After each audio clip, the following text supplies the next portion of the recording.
Hello everyone, welcome you all to RotoMoulding Leadership by Technobiz. In this episode today, we are going to have a conversation with Mr. Sunil Raithatha. He's the managing director of the Vinodrai Engineers Private Limited based in India.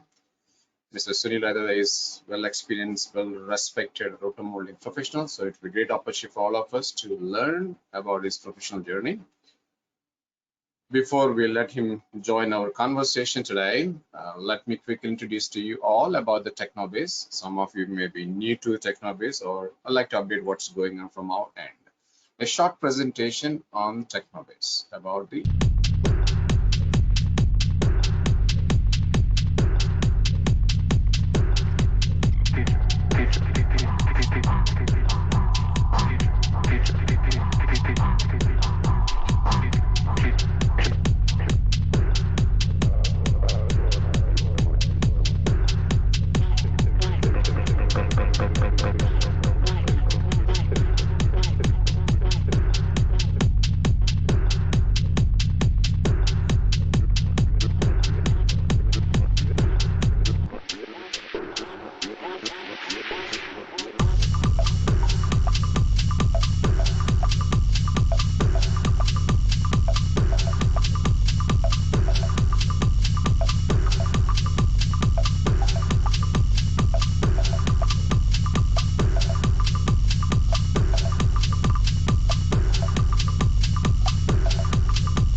So that's about the Technobiz and its activities related to the rotational molding.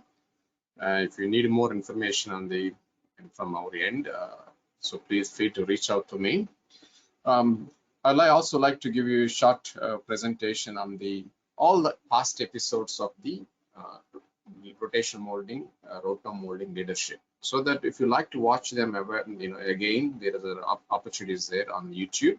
So let me show you what kind of episodes we have done in the past.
So please feel free to check it out, all the past episodes on YouTube at the TechnoBase. So now it's time to invite Mr. Martin Spencer, the moderator of the sessions today. As you know, all of you know very well about Martin Spencer. He's a well-known, well-respected automotive professional and is moderating this session today. Martin, over to you.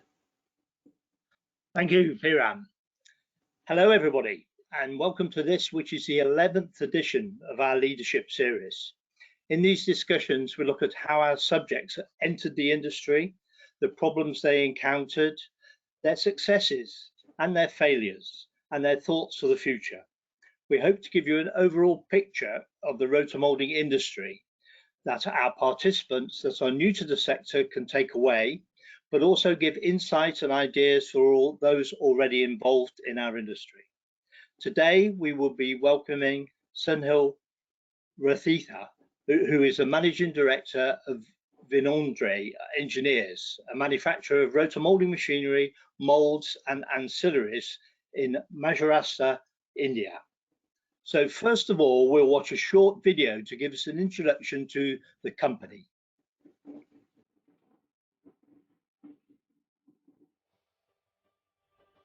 Vinodrai, engineering your growth. Vinodrai Engineers is a specialist manufacturer and global supplier of rotational molding machines from India.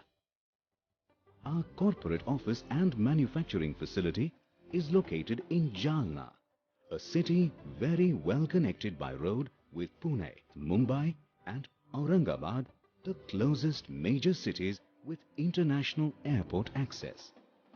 Vinodrai manufactures the highest number of roto-molding machines in the world annually, having already installed 300 automated machines in more than 50 countries worldwide. Our factory shop floor is capable of handling 25 turnkey roto-molding projects at a time, while producing a diverse array of machines ranging from 1,000-litre capacity to the large biaxial machines of 30,000-litre capacity. We are engineers at heart with passion, knowledge and a problem-solving attitude fueling our capabilities. Our main focus is on maximizing clients' profits through high-performance, efficient rotational molding machines. Roto-molding machines from Vinodrai offer high productivity with low cost of production and less maintenance. We are a one-stop, end-to-end solutions provider for entrepreneurs who want to start the business of manufacturing water tanks or other high-quality roto-molded products. We take pride in constant pursuance of client satisfaction with our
Okay, so that gave us a brief introduction. So now I'd like to welcome Sunil to join us so that we can have our discussion.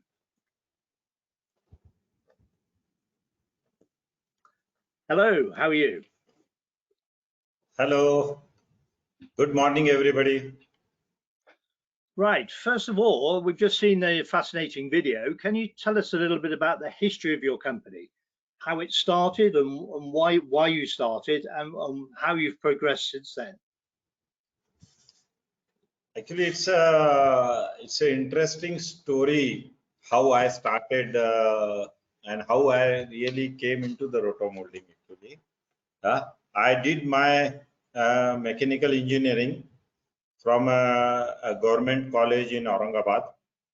I was really very fortunate that our visionary director of the institute started entrepreneurship development program, and I was coming from a very small town and a non-business family actually.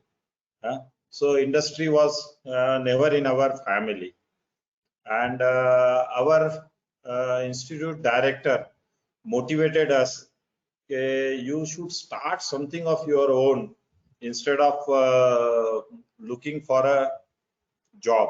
So I had in my mind, I really need to do something. I need to do something of my own.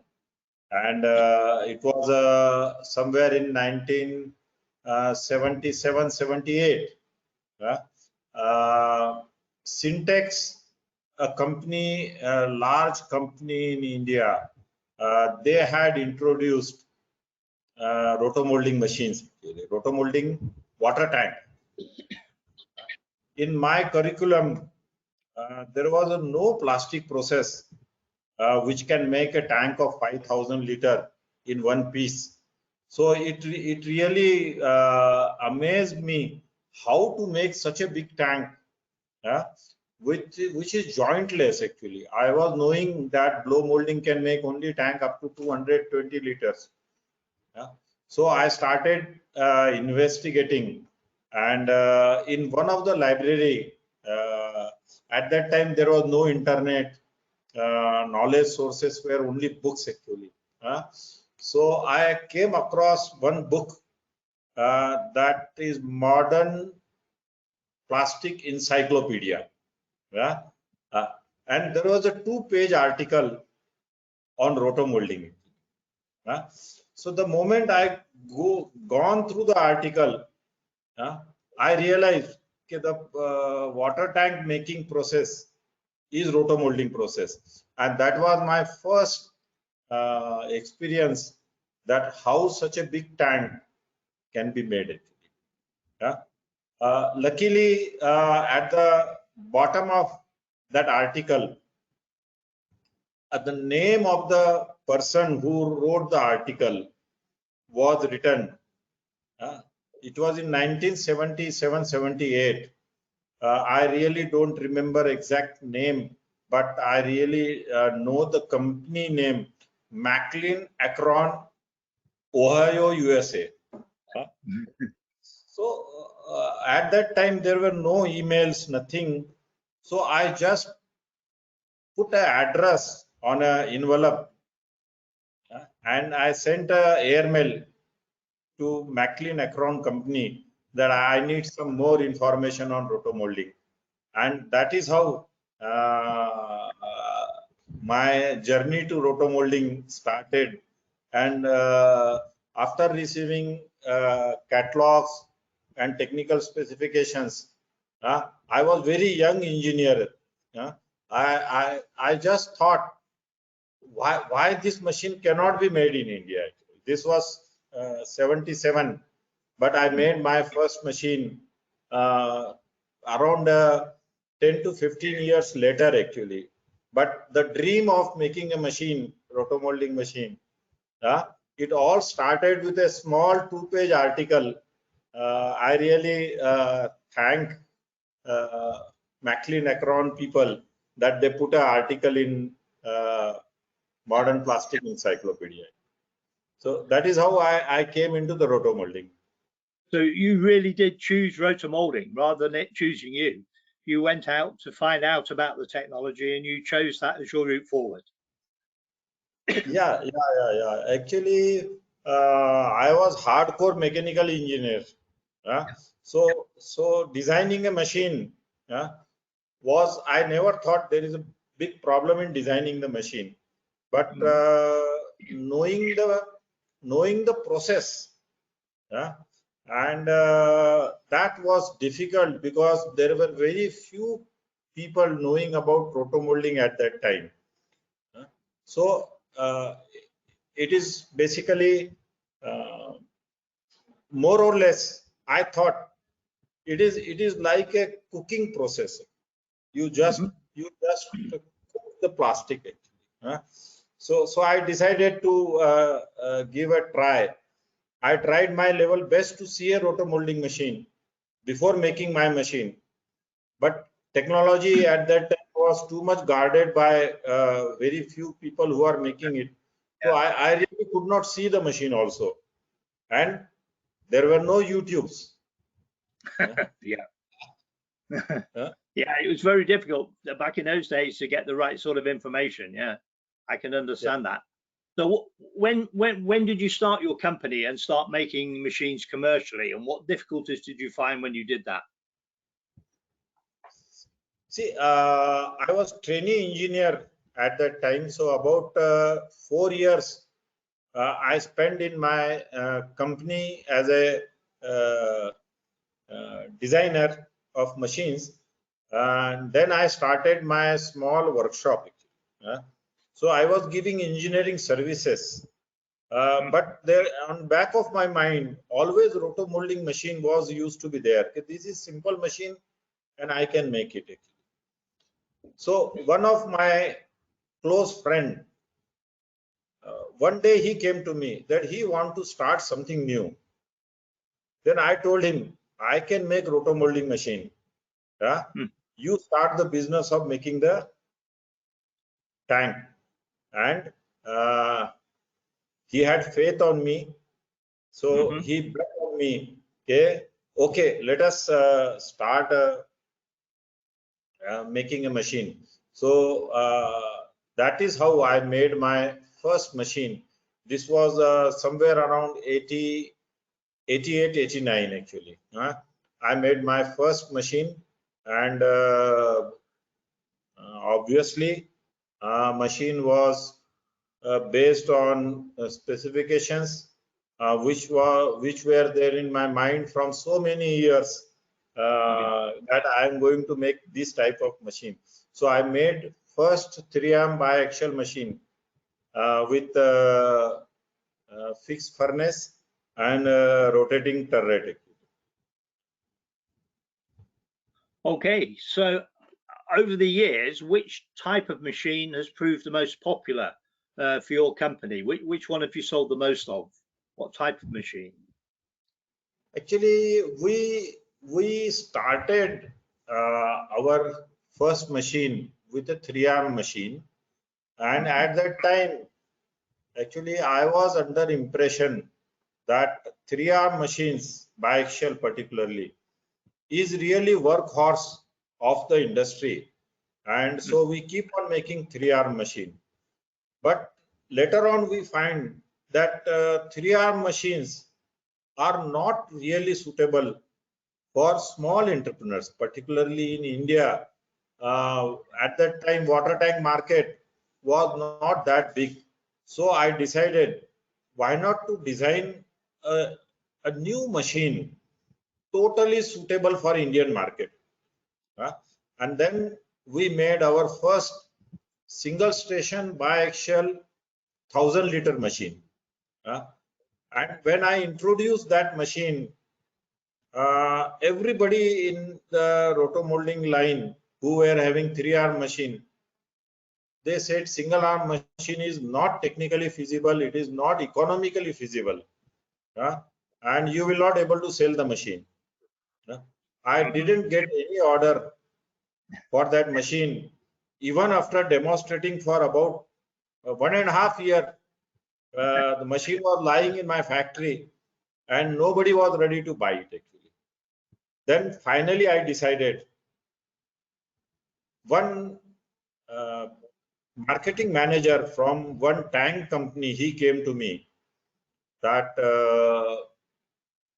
can you recommend me to another tank manufacturer? I want to switch the job. I told him, you have a very good marketing experience. I have a small machine. I will give you this machine.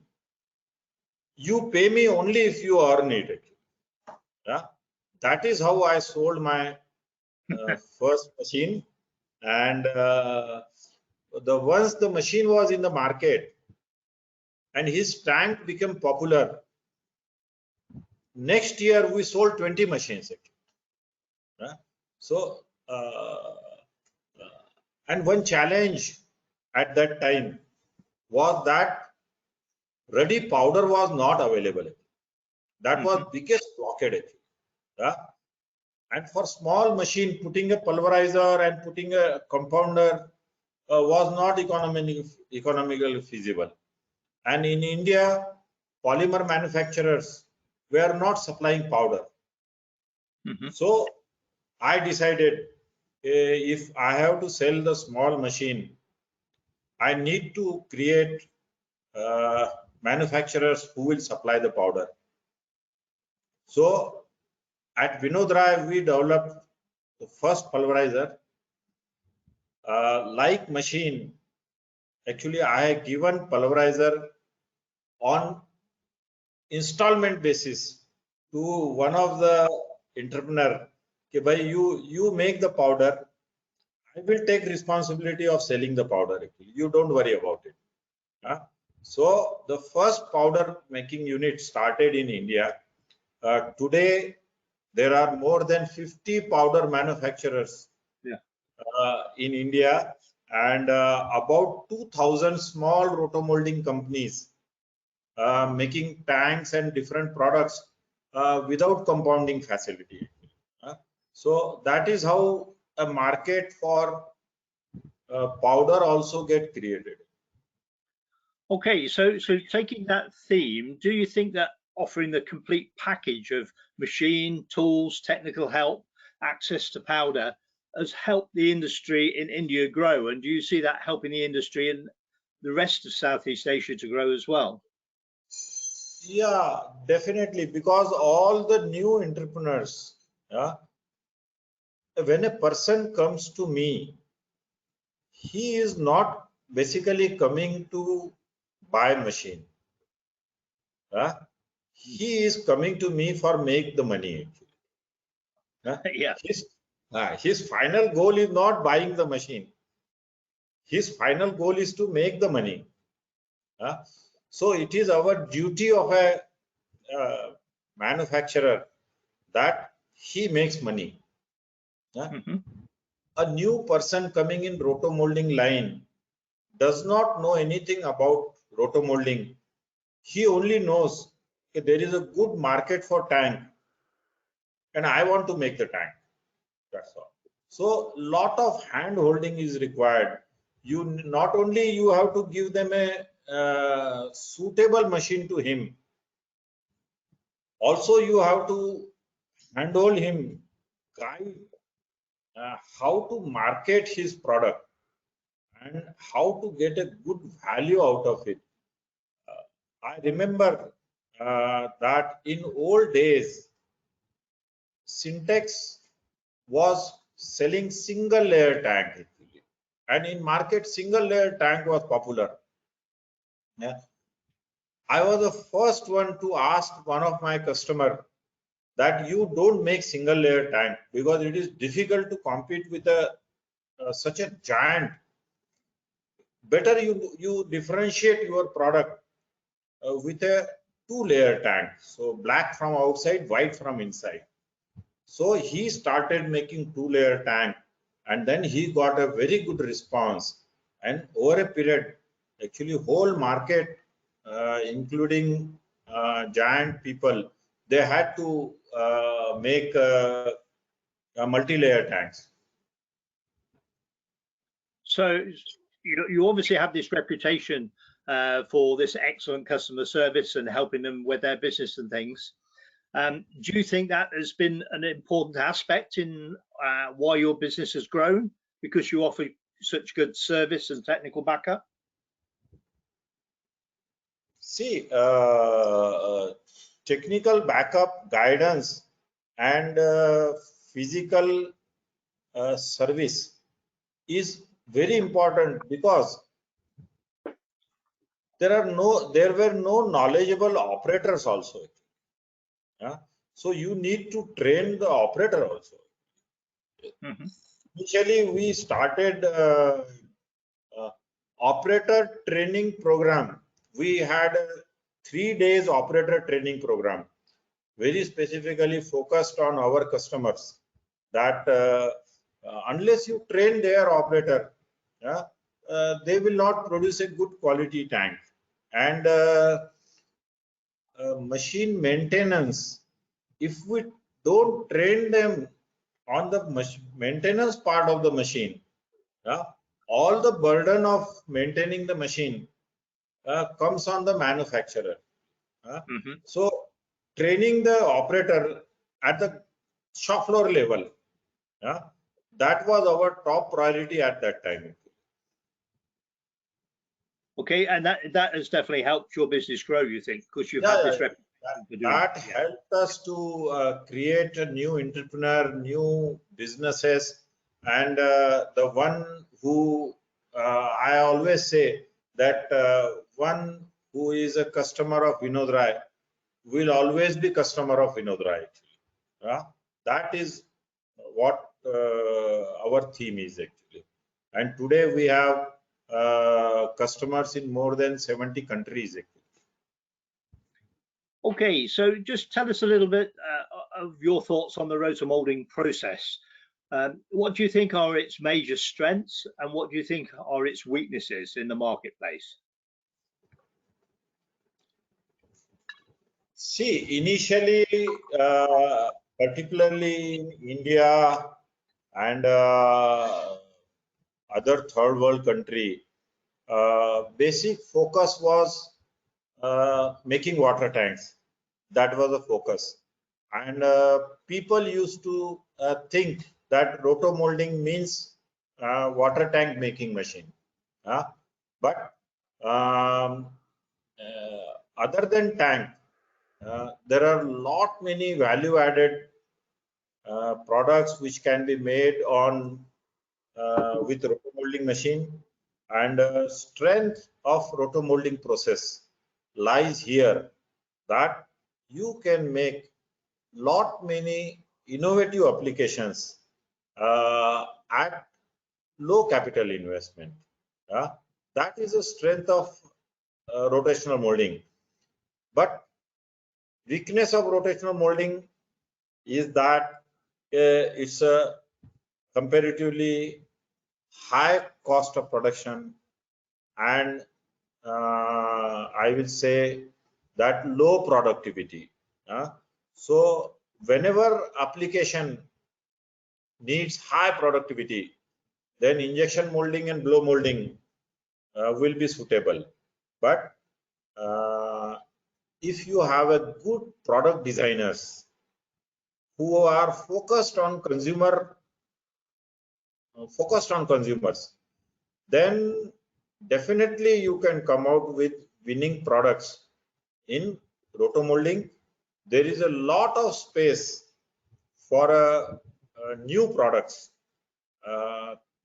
which are not required in very high volume, but they are really need of the customer. So rotomolding should pitch in that area. And unfortunately, I will say that number of innovative good designers is really shortage actually, really shortage. We really need to create good designers for rotomolding to grow. Yeah, I agree entirely. And we were talking briefly earlier about how you get involved in the education of product designers for the rotomolding process. Perhaps you can tell us a little bit about what you're doing to help with this. Actually, the very first thing we did is that we kept our factory open for all the engineering colleges around us. So on an average, about 2,000 students, boys and girls, doing their graduation in engineering. They come and visit the factory, see the factory. Most of them have seen the rotomolding process. For the first time, they have come to know the rotomolding process. So allowing students to visit the factory, that is one thing. And then going to different colleges and giving seminars on rotomolding is the another one.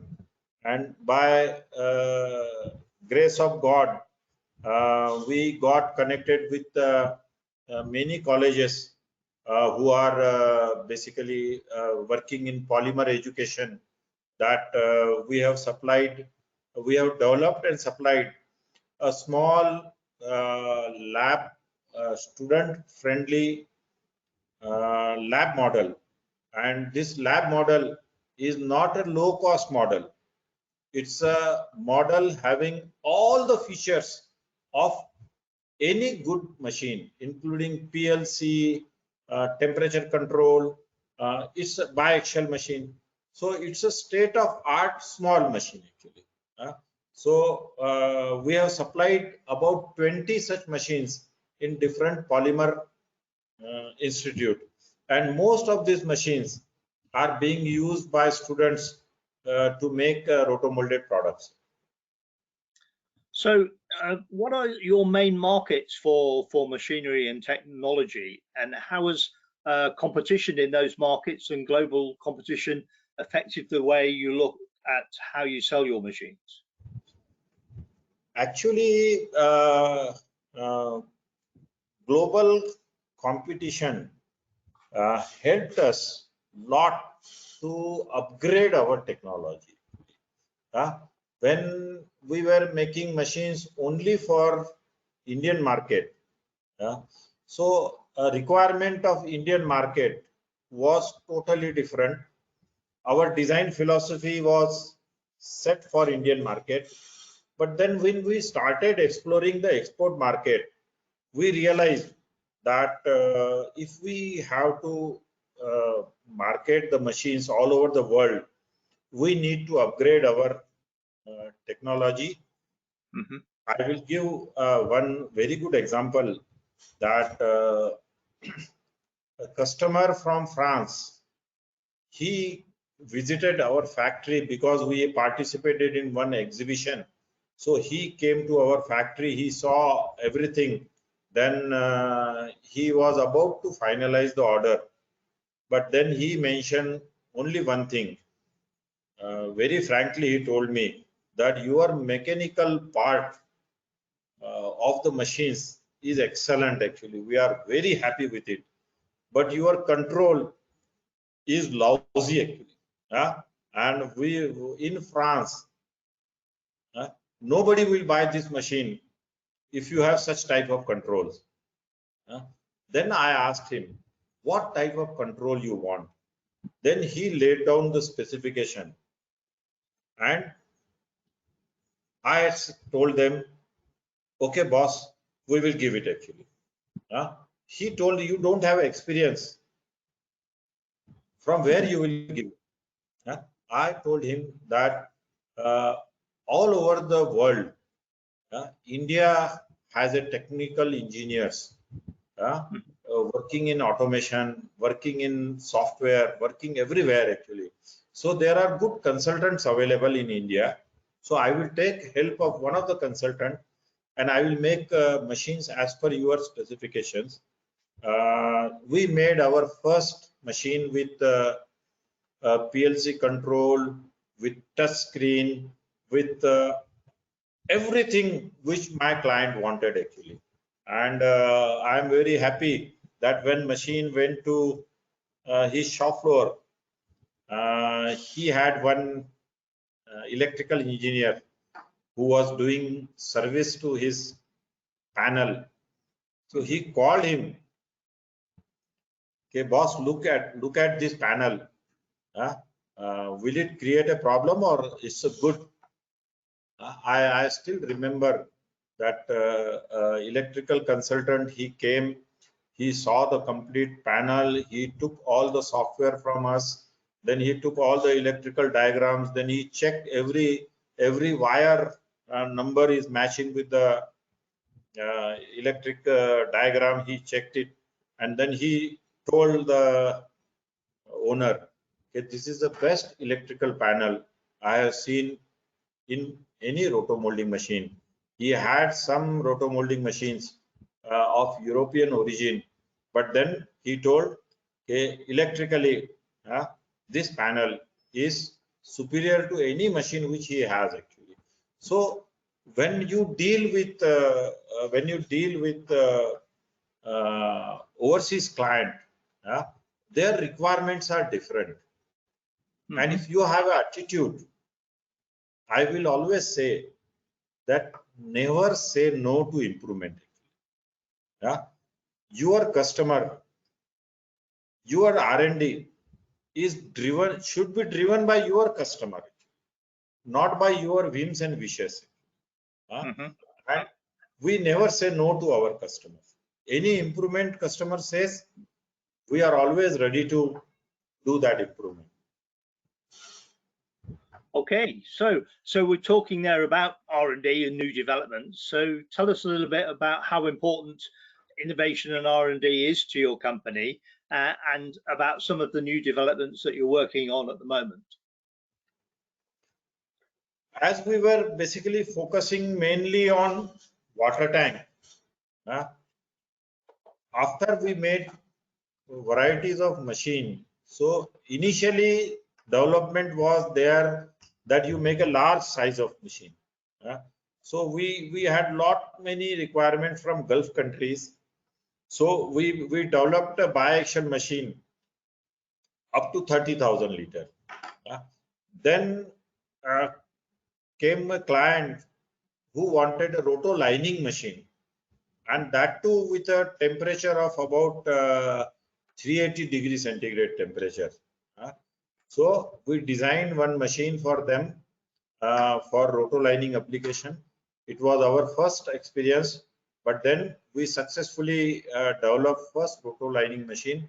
Today we have a complete range of roto lining machine, but because of blow molding process, the tank industry was really in turmoil, and there was a long period of about 5 to 6 years that we were thinking that if blow molding will really impact roto molding in a big way, but I had a faith that every process has its own strength and has its own weaknesses. So we will focus on the strength of roto molding and let blow molders focus on strength of blow molding. And very recently we have developed one of the world's totally new machine. This is armless machine. Basically, it does not have a straight arm. It does not have a U arm. We call it as a armless machine, where mold itself is acting as a arm. And basic purpose of developing this machine was that a rural customer, particularly in village, in rural area, when he buys a tank, he is paying about 30% more just because there is an additional dealer margin. There is a lot of transportation cost, and transportation cost is growing continuously. It will keep on growing in future also. So we decided, why not to design a small machine which is really useful for a rural entrepreneur deep in rural area. If he makes about 10 tanks a day, a family can make a good living happy living, I will say, if he makes 10 tanks per day. And selling a 10 tanks per day does not need a very big marketing infrastructure, because there is a lot of tank requirement in rural area, particularly agriculture and allied businesses. Yeah, uh, need of water is there and need of water tank is there. So this is a totally new development, and because it is going to machine is going to be operated in rural area, machine has to be trouble free actually, because there is no technical person attending the machine daily.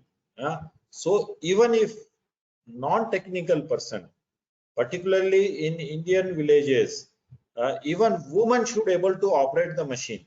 So that was our target, that low investment, very good quality product.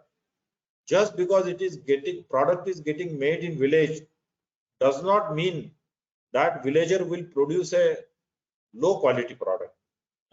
So product quality will be equivalent to any machine, and investment will be low, operation will be very simple operation, and we are targeting this machine under the name ANB machine, and full form of the ANB is Atmanirbhar Bharat machine.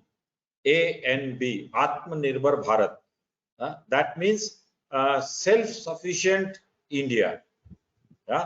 Every village of India, every taluka place of India should participate in manufacturing of water tank.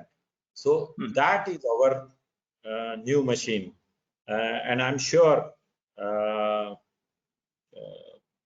we will able to mass produce this machine. We have a target of making a machine line like an automobile line, so that we should able to make 30-40 machines every month. So that is our target, and every village in the whole world should produce water tank. That is our goal. That sounds like a Martin. very interesting project. It'd be interesting to see how it moves forward. Martin, So- may I interrupt here? I think there's a nice video on this. Mr. Sunil, can I show that video? The one what you just talked about. It's the right time to show that video. Yeah. It will be my pleasure. Yeah. I think so. It's continuities there. Watch that video. Okay. Yeah. Let's look at the video. Yeah.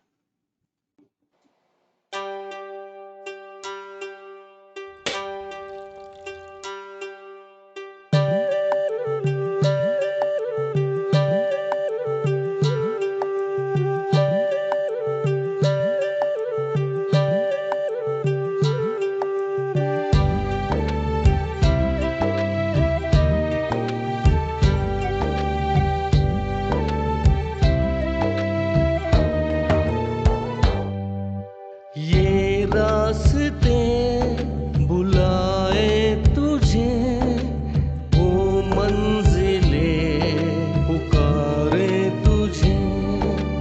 ये रास्ते बुलाए तुझे, वो मंजिले पुकारे तुझे। जरा तू हाथ बढ़ा ले, खुल जाए बंधन सारे। जरा तू हाथ बढ़ा ले, खुल जाए बंधन सारे। मेहनत से मिलती है इंसान को मंजिल, जिद पे अड़ जाए तो सब कुछ है हासिल। मिल जाएगी मंजिल, बन जा तू काबिल। जिद पे अड़ जाए तो सब कुछ है हासिल।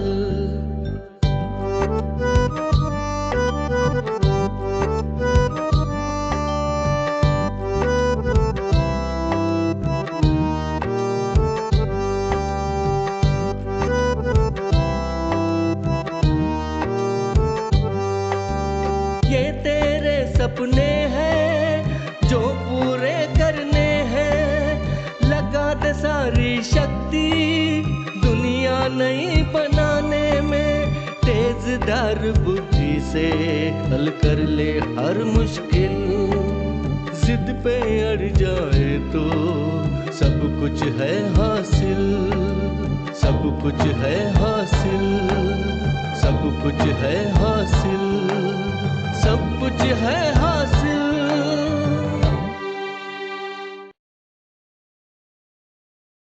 Excellent. Okay. Martin. Yeah, fine. That illustrates the point that you were making, I think, as how important it can be to families in villages to get involved in the industry. So, moving forwards, obviously we've seen quite a lot of disruption around the world in the last 2 or 3 years, what with the pandemic and then with increases in polymer prices and increases in fuel.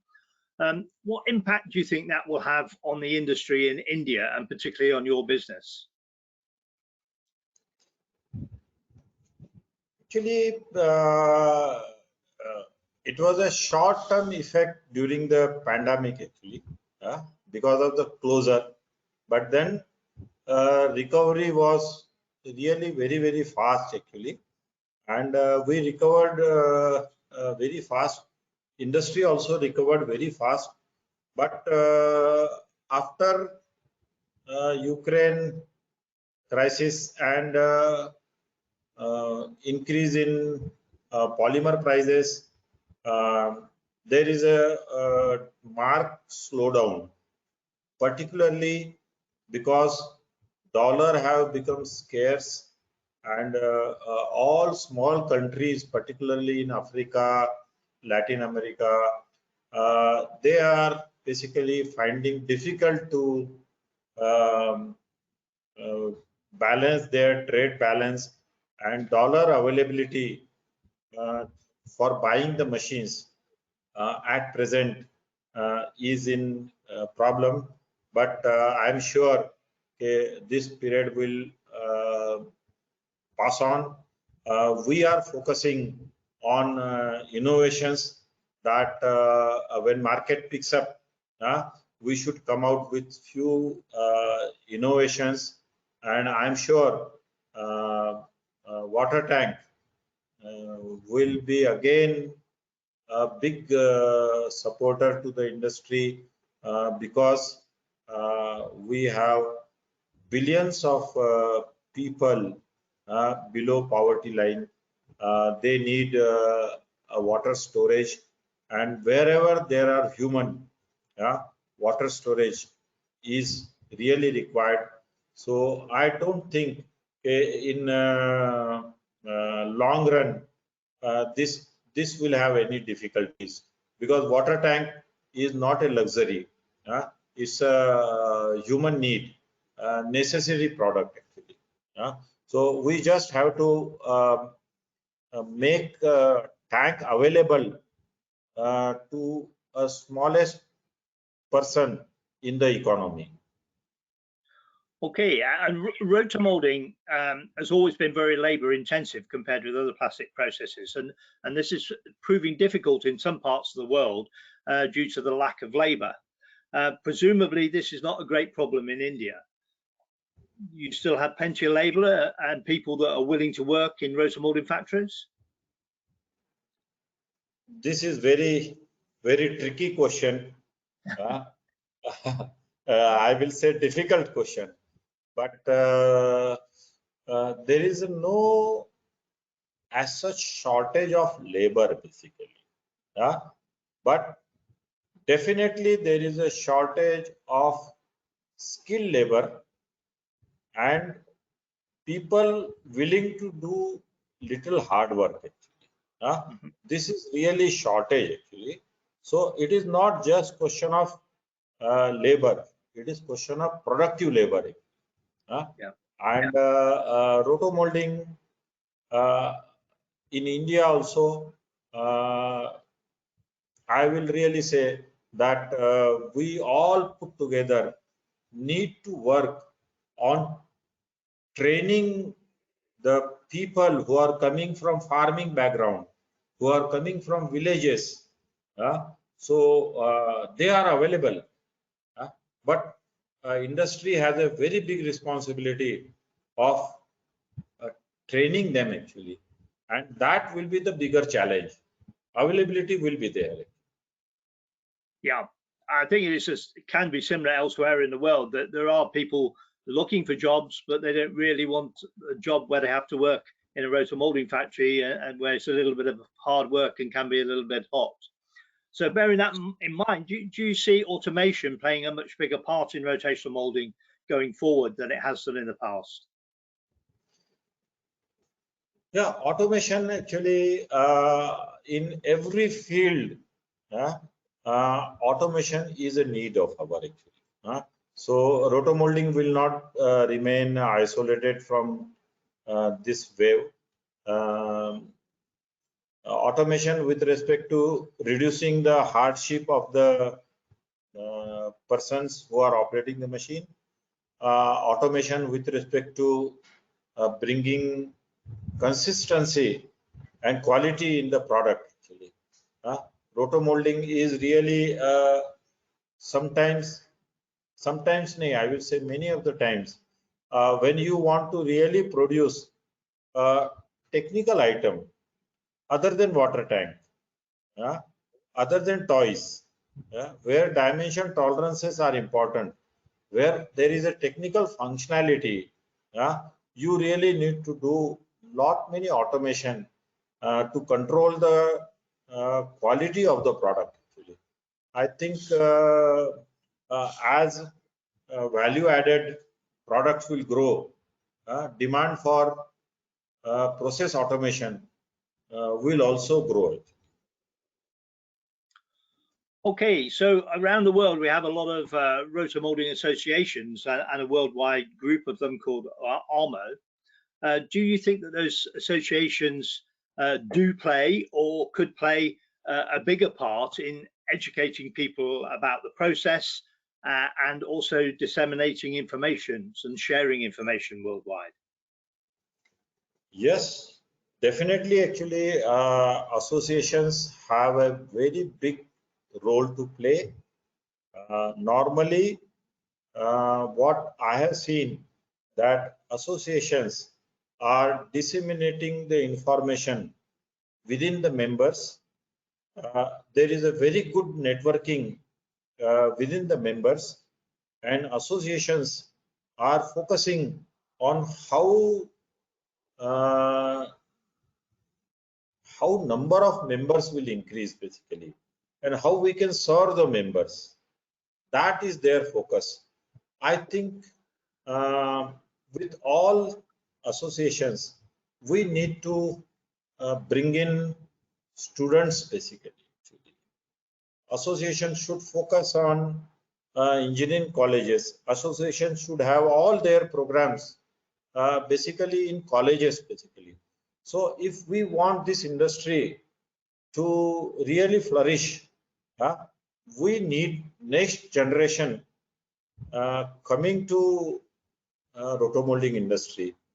I have seen many rotomolding people, a good industrialist, second generation does not want to join rotomolding business. Either they want to go in IT, they want to go in some other business. Rotomolding is not attracting next generation, and all association should basically work on them. And the easiest place to work on next generation is college campuses. Yeah, So I agree with you entirely. As we said earlier, that I have spent a lot of time going around colleges and universities trying to teach people a little bit about rotomolding and getting them interested in projects, particularly product designers, as you were talking about earlier.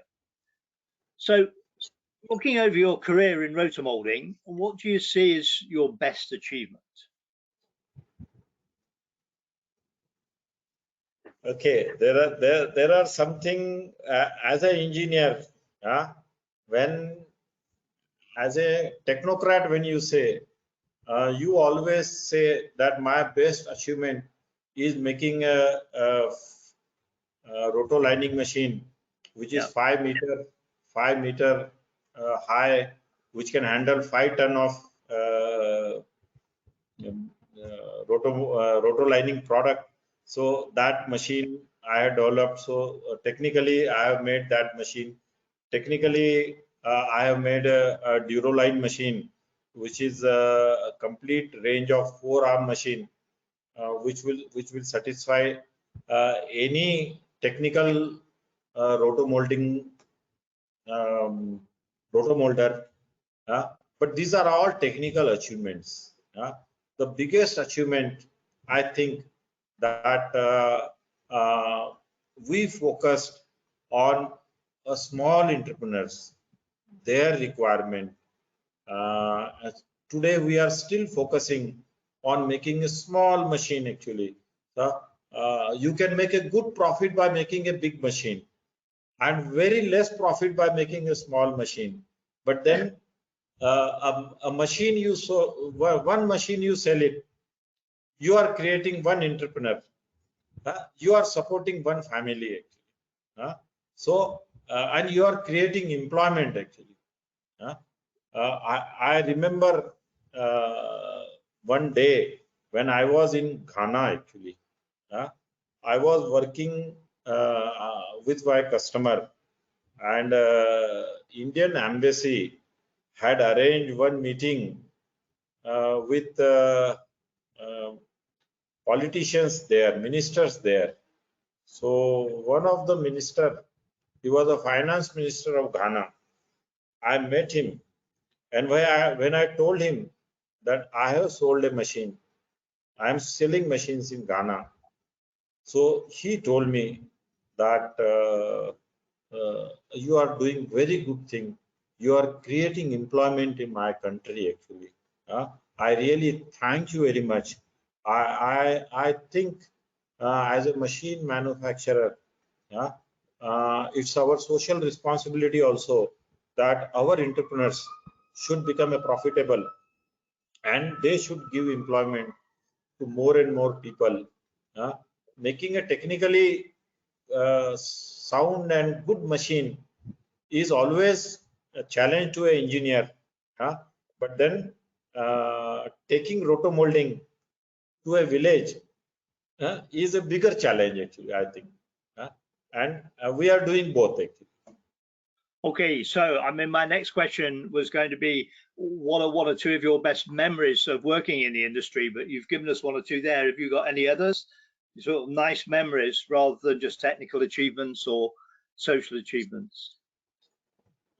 See, whenever my small customer in a small remote place, when he starts an industry, then normally it's a tradition in India that he will call all his friends and family. Then he calls also me sometime, and when I go there and see how he has come into the industry, and seeing him buying a good car from his own money, that makes you really happy actually. Okay? Your customers are really making money. They are progressing. So that is the happiest moment. Apart from the technical achievements which you do, that anyway, as an engineer, we really need to do all the technical achievements. But then beyond this all technical, we are creating entrepreneurs. We are creating employment, and that is equally important and satisfying also. Yeah, no, that's good. You're obviously doing a very good job of bringing the rotomolding process and the means of earning a living to a wide audience in India, and I think that's great. I'm going to invite Piram to join us now to ask a few more questions, and then we will finish at the end with your 10 top tips for entrepreneurs in the rotomoulding industry. But first of all, we'll get Piram to join us and to ask you one or two questions. Excellent, excellent conversation. Very insightful. Wow, you got a long journey, sir. Fantastic. Yeah. Martin, please allow me not just 2 questions. I have lots of questions for you. Okay. Okay. I will go with the flow. Okay. So first of all, I always will be intrigued by the name of the company first. What is Vinodrai means? Is any story behind Vinodrai?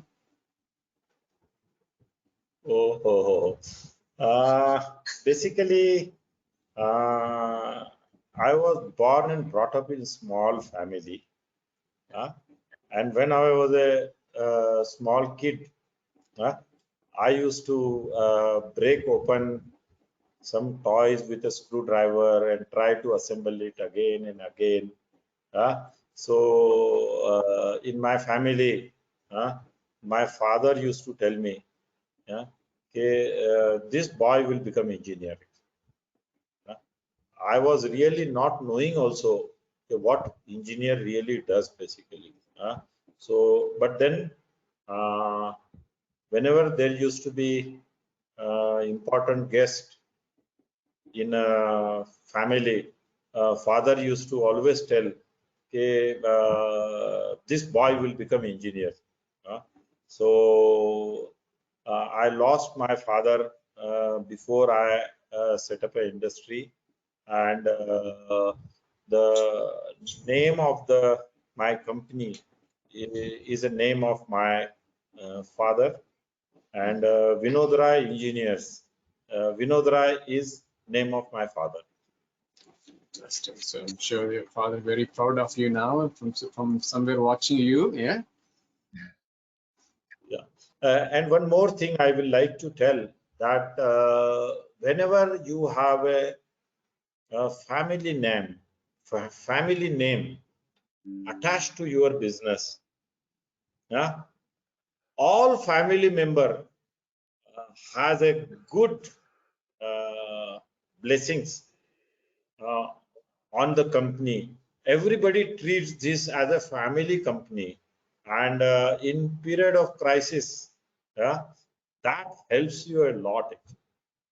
Support of a family is really important. Well said, sir. Well said. It's true, pretty true. I've seen many other companies similar thinking and similar direction on that. Yeah. Sir, I would like to ask you an important issue is that you are based in India and you get a baggage which you don't want. There is a baggage. Being a machine producer from Asia, expecting all the maybe the cheap quality products, all the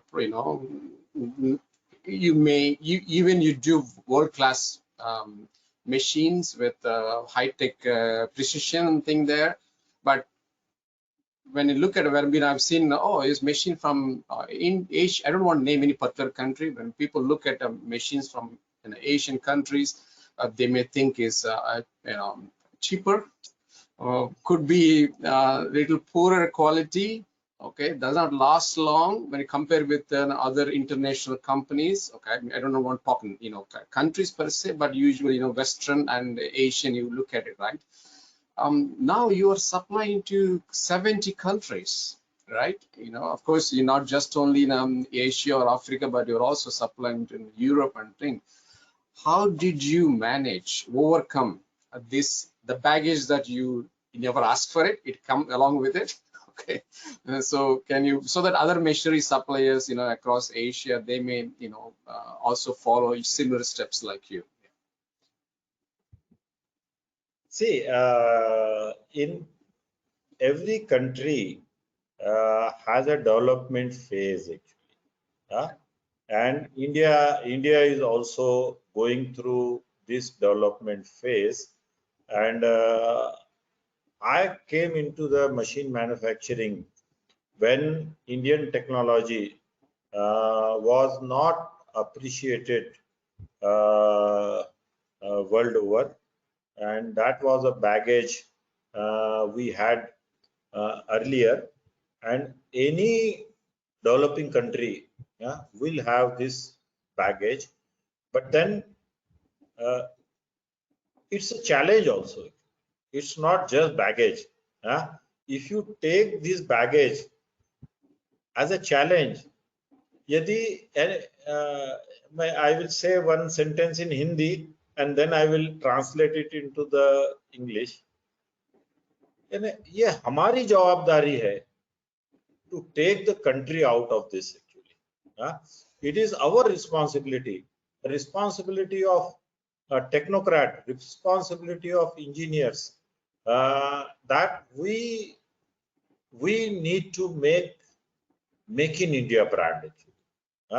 And India is on right path, and I'm sure that this journey will not be a very long journey, because market is very competitive, whether it is customer for France, whether it is customer from US, whether it is customer from Europe, anywhere, customer wants best product at reasonable pricing,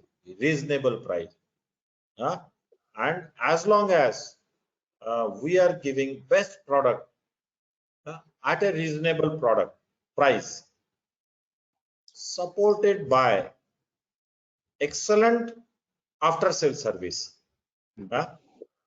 I think in the competitive world, it will take just time actually. It will take time, that's all. Nothing more. I totally agree. Thank you. So because basically I'm asking for the sake, for benefit of other machinery manufacturers, they also feel similar experiences.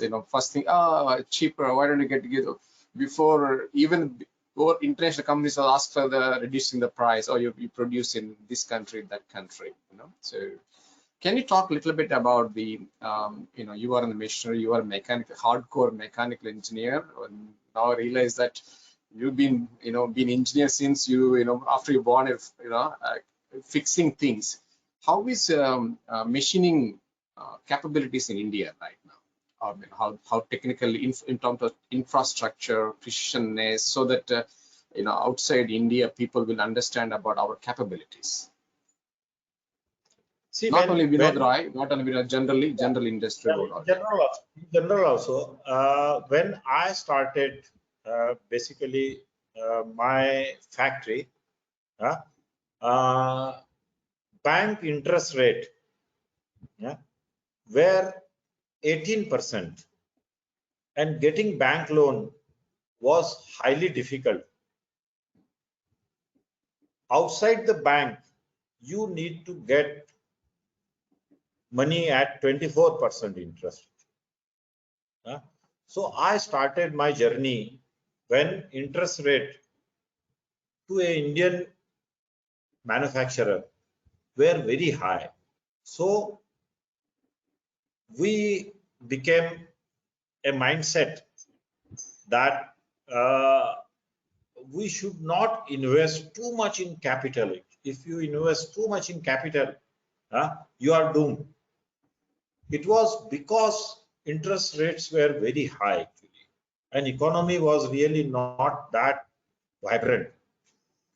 Today, interest rates are slowly coming down, and today I can raise the money at the interest rate of 8% actually.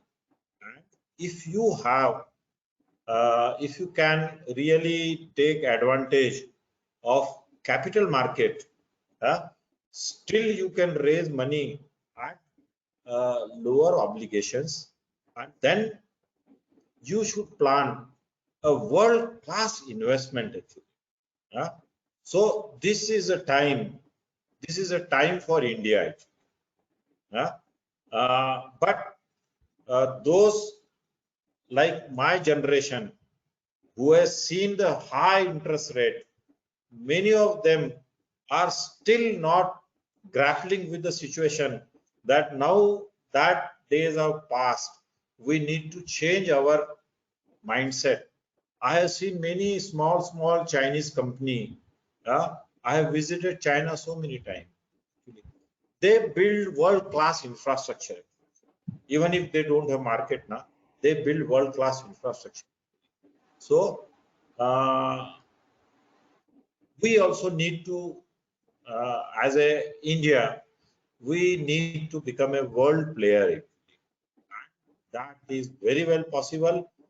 Many Indian companies have started investing in world-class infrastructure. Very soon, a world will get uh, a second alternative manufacturing hub of the world. And as far as rotomolding is concerned, yeah, we will take that responsibility that we will have a world-class infrastructure and make the world-class machines. It may take some more time, but then our dream is that. I think, Piram, if you travel the world, I think India's biggest export must be engineers, because wherever you go in the world, if you go on construction sites or factories or automation, a vast majority of the engineers are of Indian background. So they obviously have a tremendous background of engineering knowledge within the country that they are now beginning to use internally as well as externally. So I think they've got a great future with that. Yes, You yes, know, yes. Mr. Sunil sir, I have some small surprise for you. This is basically, in our expo in Bangkok recently we hosted in during 29 to 30 March. Myself and Martin were talking together. Hey, we should extend invitation to Mr. Sunil Raithatha. Okay, I met him only on my show in the 2016 in Bangkok. So suddenly some guy came, maybe he was also part of our conversation, and without I don't discuss much, but he told his story, his experience with you. Okay, and so I recorded his conversation with him. I want to show to you how he feels about Sunil Raithatha. Would you like to look at it? Yeah, please. Yeah, thank you, thank you. That is Mr. Umakant Saudekar. He is the managing director of the Chem Technologies. And he said he is an inspiration. He got inspiration from you and inspired. He's a mentor. You are a guru. So let's listen to the conversation with Mr. Umakant Saudekar about Mr. Sunil Raithatha. I did not inform to Mr. Sunil beforehand, okay, so that he get to hear his own words. Okay.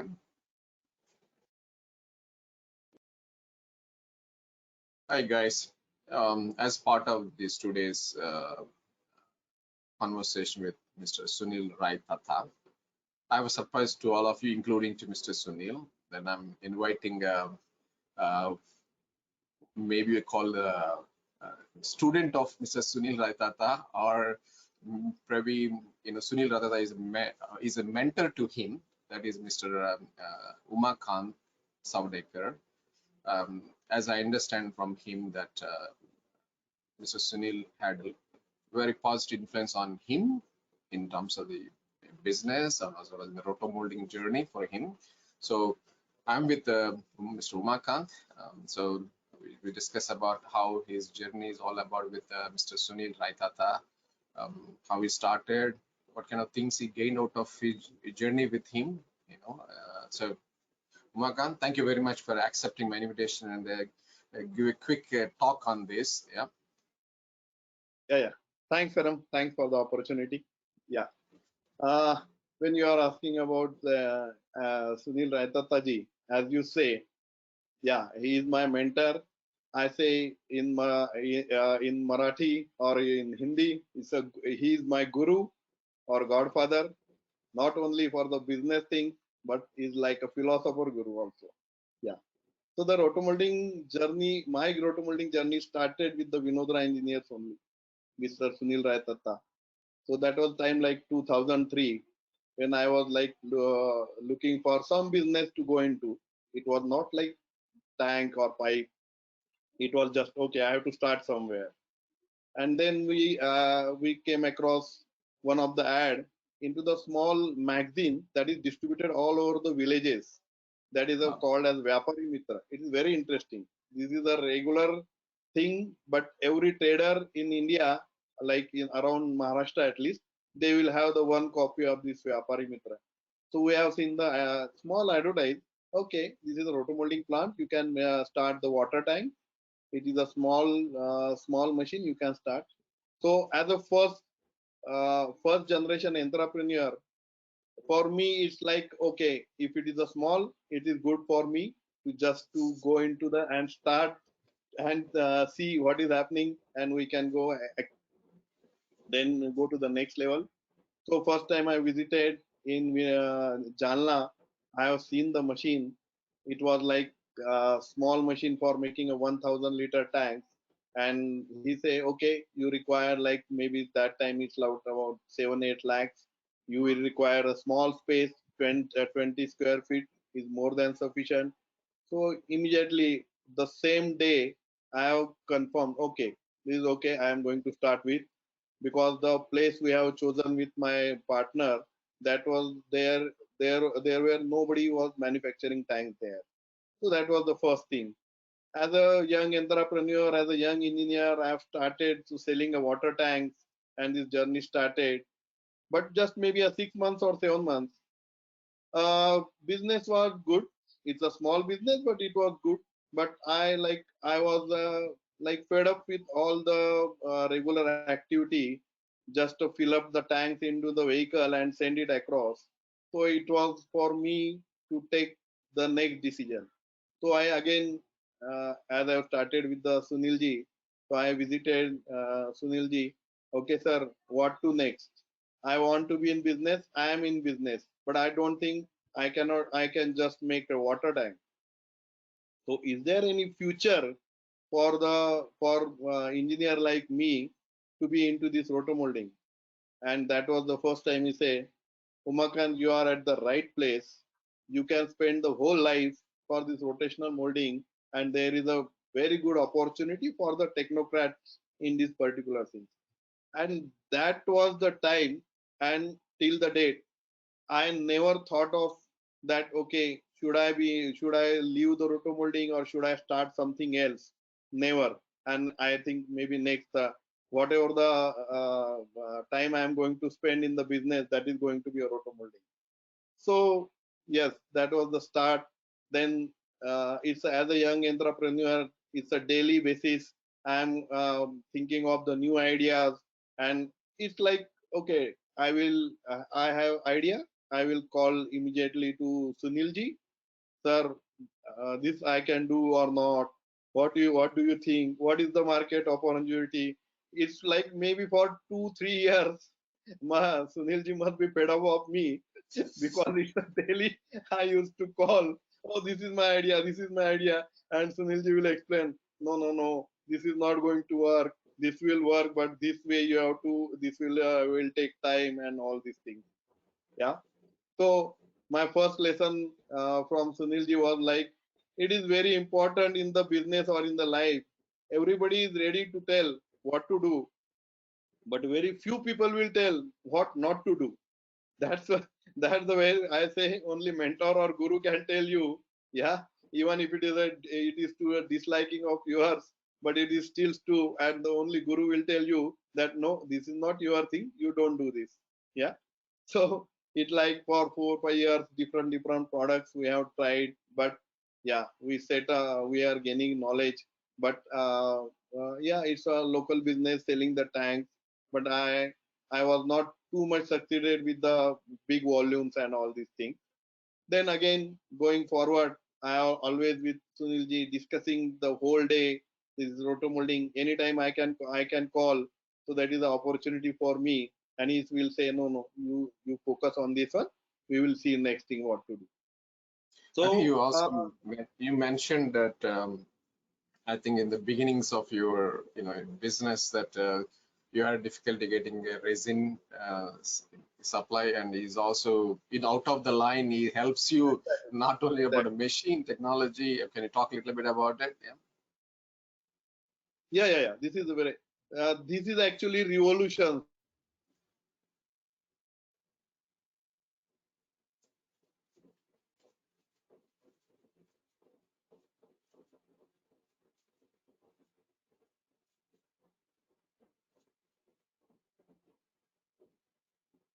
I lost connection, Kumar. Can you hear?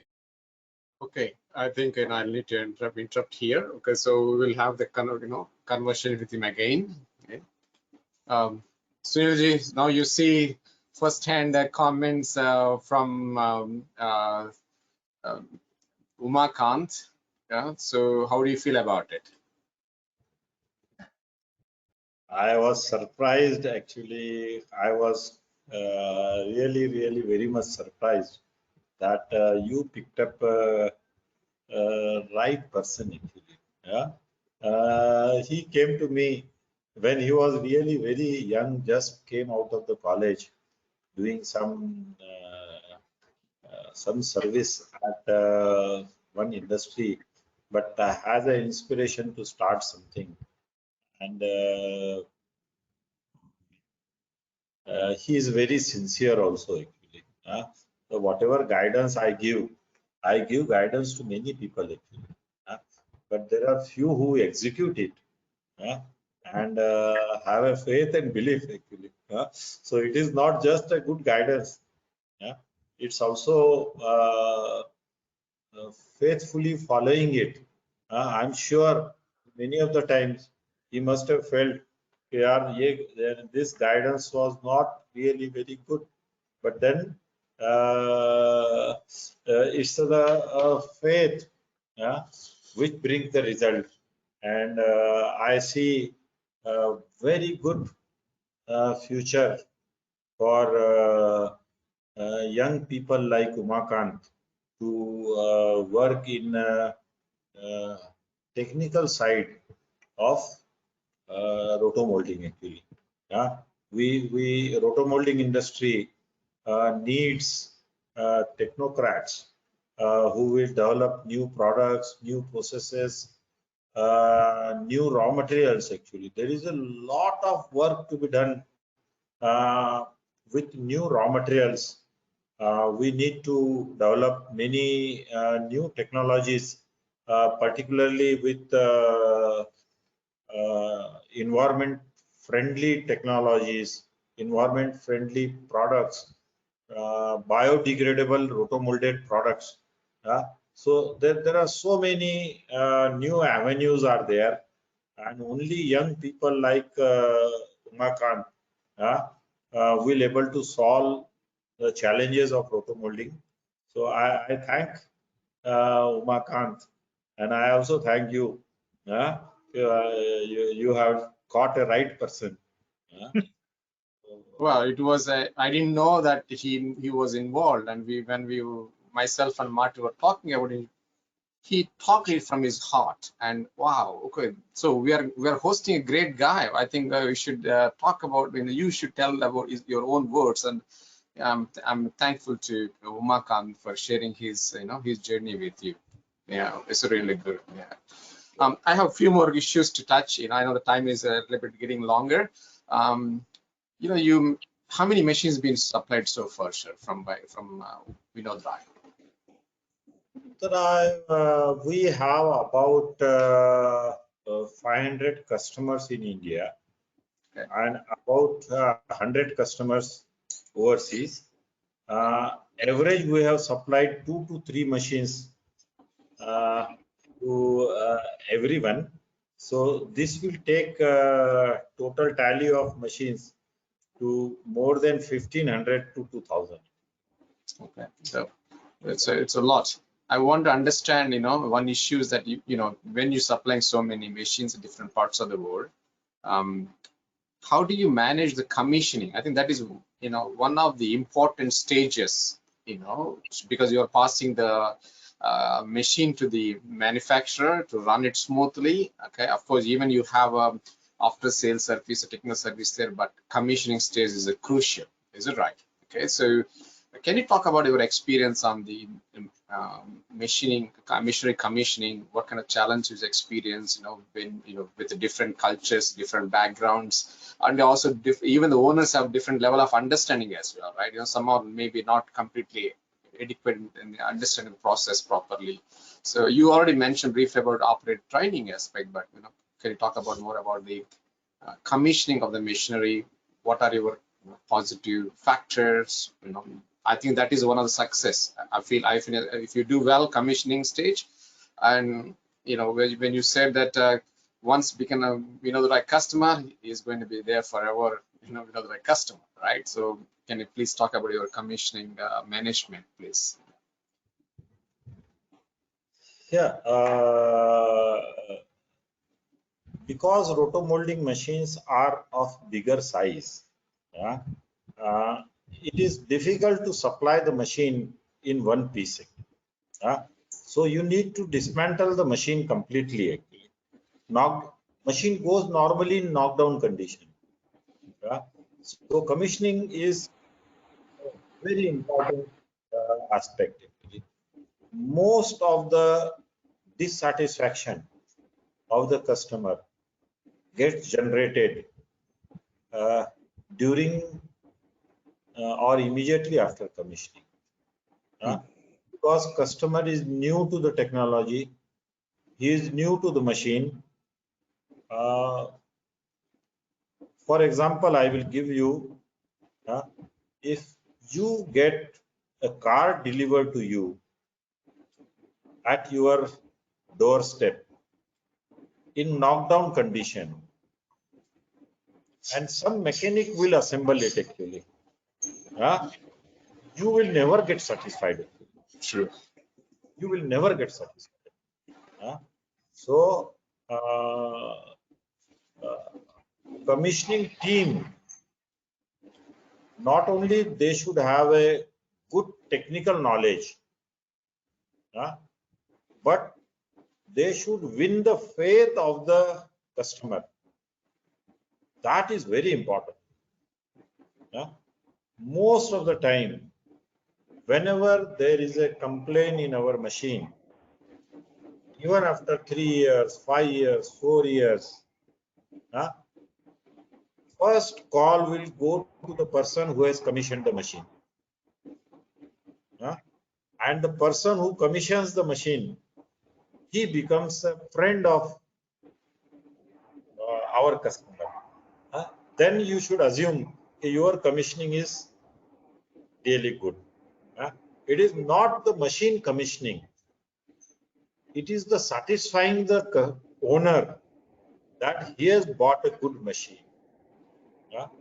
Many of the time I tell my people that when you buy a new car and there is a sound coming out of underhood, some engine noise is coming, and then a mechanic comes, he does something and stops it. In 1 minute he stops it actually, and he goes away.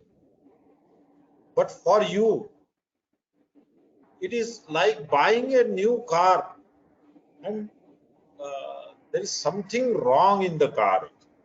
The engine noise should not have come out of the brand new car. Similarly, in machine, your commissioning process is very difficult because machine goes in totally knockdown condition. Many of the time there is a damage because of during transportation. So a commissioning person has to attend to the all aspects, and since it is his first factory and it is his first establishment, he does not have an engineering infrastructure in place. So a person who goes to commissioning the machine really needs to be technically competent, knowledge of electrical, knowledge of mechanical knowledge of rotomolding. He should have knowledge of how to handle customer. So the commissioning person has to be a multidisciplinary, a very good person. It all depends on your commissioning team. I will tell most of my commissioning guys, they receive call at 12 o'clock in night. From some customer, some operator will call him, okay, I have this problem, and then he has the pleasure to attend it. So I will request everybody in rotomolding machine field that commissioning is not something to be neglected. I want to touch over the Indian rotomolding market. What is your opinion? How is the situation of Indian rotomolding market other than the water tanks? What else opportunities that Indian rotomolders should grab more? What they're missing? What opportunities are available, whether it's a local market or it's a global market? You are a supplier to the global market. You know what is happening. Not just in India, outside India too. Okay, so what is your opinion, sir? See, as I mentioned earlier, that Indian rotomolding industry was earlier dependent on only water tank actually, and now situation is changing drastically, and in coming days, other than water tank applications will dominant, particularly not in terms of numbers, but at least if anybody wants to make profit, they need to do the value-added products actually. So that is the situation which is coming, and most important and difficult portion is that typical customer, he comes with an image often taken from a competitor or maybe some idea from internet. He comes with an image that I want to make this product. And there is no product design input. A mold maker becomes a product designer. And then there is a lot of problems. So what we need is a battery of product design. We are developing product designers at our factory, but frankly speaking, we are also not able to develop a good number of product designers. We are taking services of good product designers, and wherever we have taken services from good product designers, we have added value to the industry. We have added value to our customer. Initially, customer may feel unnecessarily you are putting burden on him for hiring a good designer, but then later on he becomes very happy because his product is successful. So I will have a very I will appeal to rotomolding industry that we need a battery of product designers actually, and everybody should, particularly associations, should also work for having more number of product designers. Then only new applications will come. India is 1.3 billion population. It's the youngest country in the world, with a very large middle class. middle class with income is growing. They have aspirations, but we are not ready to satisfy their aspirations. And there, I think we need to work a lot. People need a good product. Fortunately, because of e-commerce, distribution network have become streamlined in India. Somebody from Chennai having a good product can sell it to Assam or maybe Jammu and Kashmir without distribution network, because online presence and online marketing infrastructure is now ready with ready in India. Very few rotomolders are taking advantage of it. We need to develop a product which will sell online, and it will sell all over the country. What Alibaba, network of Alibaba, did for small Chinese, small manufacturer.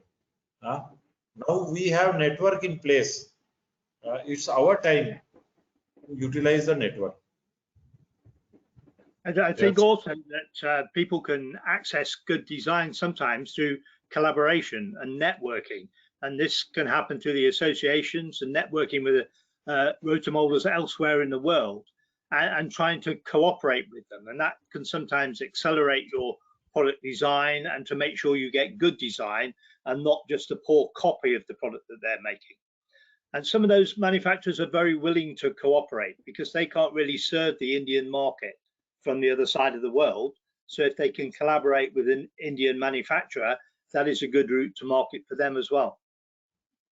Yeah. So I want to touch two more points. I know we'll take a bit longer than we expected today. That was expecting actually naturally today. You have started a discussion forum. I wanted to highlight this, a discussion forum on rotational molding. If somebody has questions, they can post the questions on your platform. You or any of your team or any other technical experts also can give an answers for it. Can you talk about that vision behind it? Yeah. See, when I came to rotomolding industry, and when I got first internet connection at Jalna, Google was just came in. I used to search on Alta Vista, then came the Google. So I came across one discussion forum of US. I really, right now, I don't remember, but it was one of the some polymer company had hosted this discussion forum, and I really learned a lot out of that discussion forum. And I really feel that a good active discussion forum in form of this electronic portal can really has a huge potential, and I have started the experiment. I'm sure that in coming days more and more people will participate in this experiment. And what networking, physical networking, we speak normally of physical networking of association. It is normally once and twice in a year or thrice in a year, but here anybody faces the problem, he can post his problem on the forum and somebody will definitely respond to it. I think this format has a potential, and as a Vinodrai, we are going to pursue this efforts, and I take this opportunity I thank you also for really broaching this subject that everybody should participate in this discussion forum. This is totally democratic forum, not dominated by any individual. I myself has not made Vinodrai as a part of this, because I want this platform to be a totally neutral, independent platform for the industry. Yeah, it's a really good one. I think people should utilize this opportunity that you created. That's why I wanted to talk about it. I personally, as a technologist, as you know, we also addressing the needs of the industry. When I look at it, yeah, this is a great idea, and you should, people should utilize this platform to get an advice. You rightly mentioned, it's networking is once, twice, or thrice a year. But this is a 24/7. Anybody from any part of the world can, share their problems, and somebody can answer it. One last question I want to touch is that now, if when I ask you something, oh, now my daughter is taking care of my business. That's what is your quick. So can you talk about how did you prepare? How is the journey? Transition. You mentioned that now your focus is on the development and R&D, those areas, not onto the day-to-day business of the running the Vinodrai engineer. So that others, family business owners also, can learn from your experience, in terms of the succession management of family business, please. This question, I get this question from many people, and I have a firm belief that you cannot prepare and plan their journey. Actually, it is no one who you can do it. You can only inspire them actually, and you need to be a role model actually. Well said. It is not, we don't have to work on them. We need to work on ourselves actually. And I will say you have a duty to inspire. And after inspiring, don't expect that results will come. It may come, it may not come actually. So I really thank God that my inspiration worked well, and Divya is with me, and she has already taken responsibility of the company. Nowadays, I am busy in my social commitments to the local society. I am a chairman of, I have been appointed chairman of a government run engineering college, having autonomous status. 3,500 bright engineers are studying in that. So I give more time to my social commitment because I have faith in my daughter that she has really driving the car very well. So I can really sit on the back seat with a seat belt on. Well said, sir. Well said. Well said. Okay. My final point is, this is a point that we ask every guest of this program, RotoMoulding Leadership, is asking you to share the best practices for rotomolders. So, can you please give your top 10 or for the rotomolding, on the rotomolding best practices, please? Yeah, I might have mentioned most of the points, but then I will like to repeat, even if there are some repetition. First thing is a rotomolder needs to be totally customer focused. All the developments, everything, your focus should be whether I am adding value to my customer. So business finally needs profit. But if your business is profit driven, then profit will not come.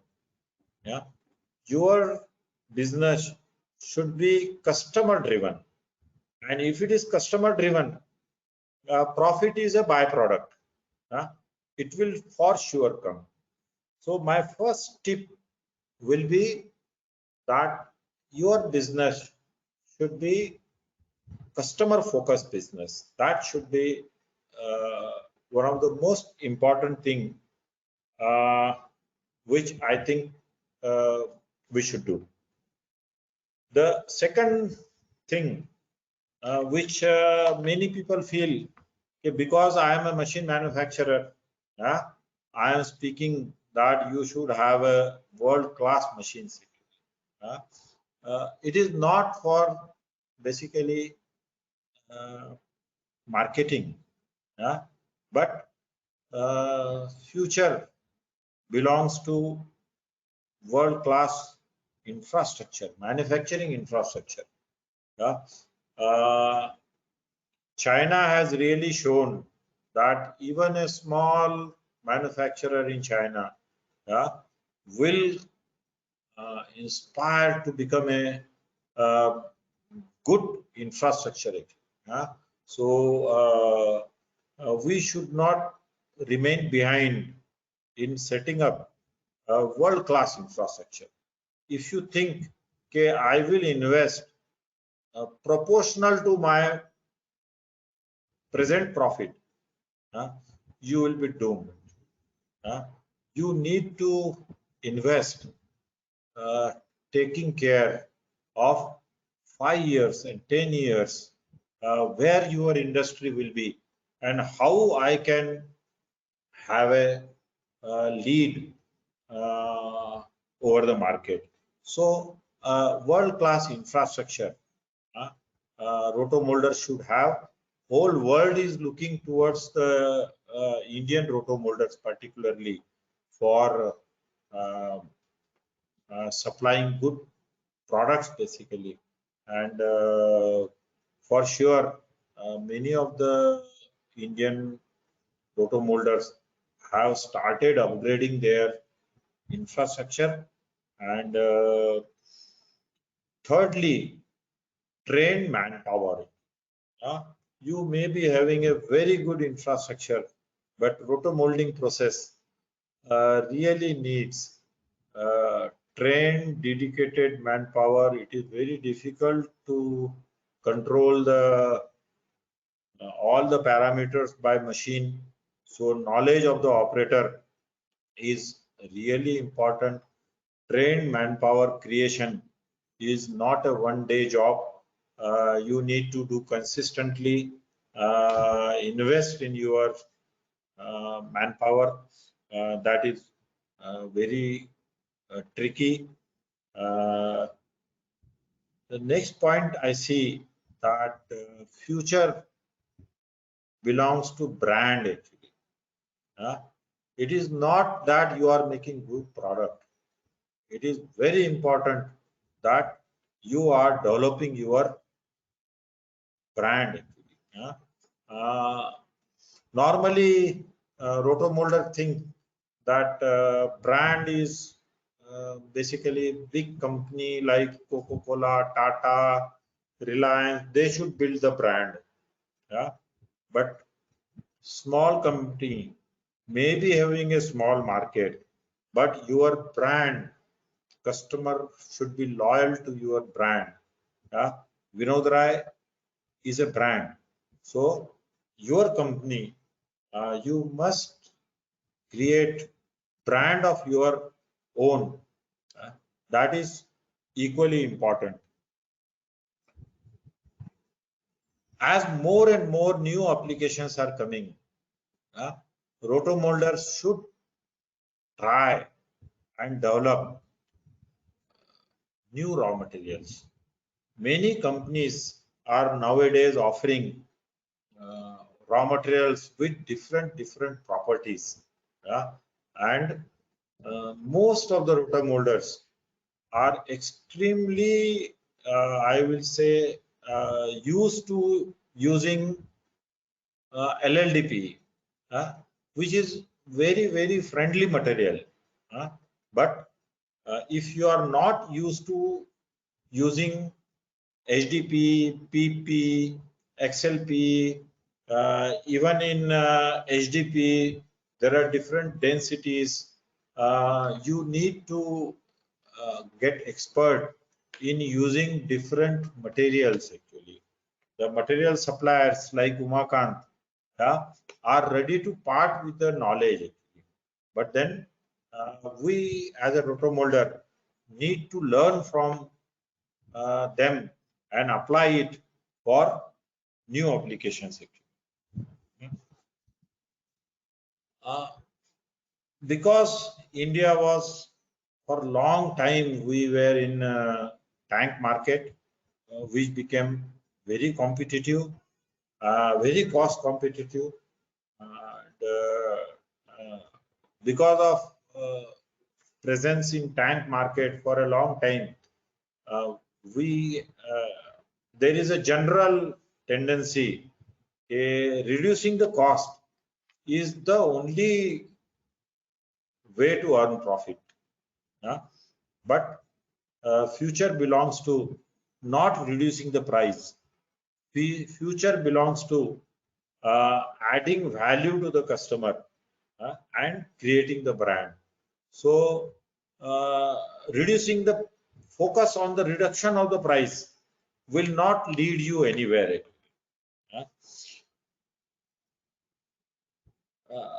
As I was telling, and as Mr. Prem Prasad was also telling, that attracting next generation, inspiring the next generation is very important. And every rotomolder, those who are looking for a long inning, they should bet on young people, young talent as a manpower and train them as per the requirement. And one last thing I will say, that your business, you should be ambitious. Without big ambition, you cannot achieve anything. So you should be really ambitious. But there is a difference between ambition and greed. I have seen many entrepreneurs, as they grow, they really cross the line between ambition and greed.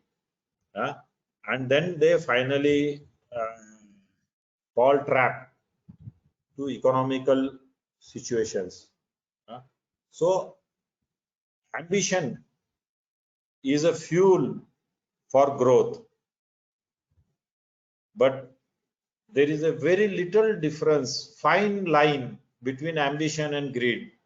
You should be able to understand that whether I am ambitious or my business is greed driven, that you need to really introspect what is driving your business. Is it an ambition or it's a greed? I really thank Martin as well as Prem Prasad Rao for inviting me. I was initially, I expressed that whether I will be comfortable with Martin or not. I really appreciate him that he made me highly comfortable. I also thank Prem sir that your this TechnoBiz initiative really it is picking up. Maybe when for the first time I came to Thailand, I really mentioned to you, and I was not really having hope that you will take this forward to this level. I take my words back and make a statement that these types of efforts are really needed, and rotomolding industry will definitely appreciate your efforts. I personally thank you as well as Martin and all the viewers for sparing such a long time, and you both have really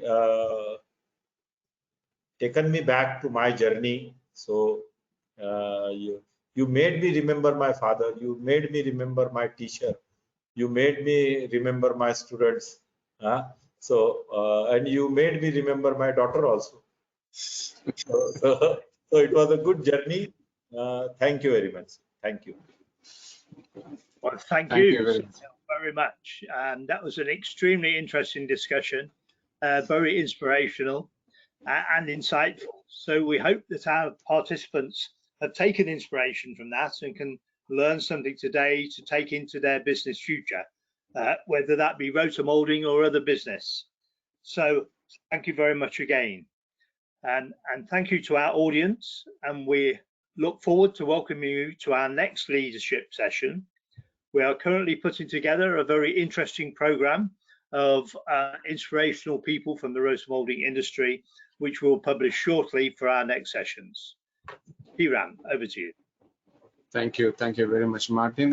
Thank you, Sunil sir, once again. It's a really fantastic conversation. I did enjoy it. I was planning this is going to be a long one for you today. It is a really long one. I hope you find it, enjoyable, the conversation today with us. Yeah, I really enjoyed it too much. Yeah. Thank you, sir. Thank you very much. Guys, that's the session with Mr. Sunil Raithatha. He's the managing director of the Vinodrai engineers. They are the world-class producer of the rotomolding machines, supplying to 70 countries across the world. And so I'm sure that this session will be inspiring and a lot of learnings, particularly that last summary was a fantastic, eye-opening best practices for the rotomolders. It's a really useful, sir. Thank you very much for sharing that good advice for the business people, younger generation, and also how to take it forward, the rotomolding industry in a sustainable manner. Fantastic. Guys, that's the end of the session today. I thank you once again for being part of this session. Now, before I let you go, I'd like to introduce you to the future events of the TechnoBiz on the rotomolding. I do request you all to follow the technobiz.org for up-to-date information. The next one we're going to have is on the rotomolding tech talks on 30th May on the shrinkage and warpage simulation in rotomolded PE parts by Dr. Jitendra Sergar. He's a researcher at the Queen's University Belfast. He'll be giving a talk on 30 May at 3 p.m. UK. All are welcome to join. And we have another one on the rotomolding tech talk on the 15th June. This is about rotomolding industry in Iran and what kind of technologies and what kind of markets are there. We invited Mr. Hessam from Plastonic from Iran. He'll be giving a talk on 15th June at 4 p.m. Central Europe time. And we have another talk on the 7th July on the sustainable approaches to rotational molding materials, a review by Jake Kelly. He works as a lab technician at Matrix Polymer. So we invite everybody, young people, experienced people, market issues, or the technology development. So if you're anybody interested to give a talk in our RotoMoulding Tech Talk, you're welcome to participate. And I'd like to introduce to you all about RotoMoulding Trade Expo. This is basically a trade show and also a conference program. The second edition will be held during the 21st to 22nd November in Sharjah, United Arab Emirates. It's basically next to Dubai. Please do join this event during the 21st to 22nd November in Sharjah, where we are planned next year in Kuala Lumpur, Malaysia, third edition during the 29 to 30 May. So I welcome you all to join this RotoMoulding Trade Expo by Technobiz. Please do check our website expo.technobiz.org. And that's all for now. I hope to see you in the next episode of the Technobiz rotational molding programs. Thank you all for joining today. Sawadee krap.